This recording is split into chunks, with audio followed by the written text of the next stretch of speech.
Pues así es, estamos con María Pina. María decía la lógica competitiva, que un equipo de Euroliga iba a ser difícil de vencer, pero aún así el equipo ha peleado hasta el final. Sí, creo que hemos pagado un poco la novatada, ¿no? De bueno, quizás los nervios, quizá nuestro primer partido contra un gran rival, y eso ya nos ha hecho ir un poquito detrás del marcador.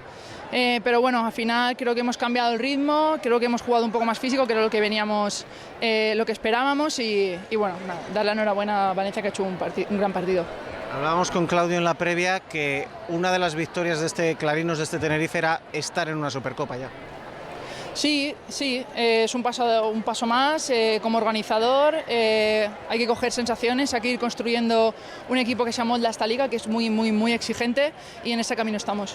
Y a nivel personal, te hemos visto buenos minutos, esa reacción final, liderar un poco esa reacción, sintiéndote cómoda también en una nueva temporada. Sí, me siento cómoda, Claudio me da mucha confianza, me ha dado mucha responsabilidad. La pretemporada me ha venido muy bien para coger ritmo, competir y bueno, esas sensaciones que hacía mucho tiempo que no tenía.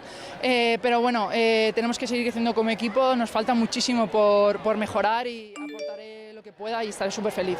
Bueno, María, pues muchas gracias y suerte con la temporada. A vosotros.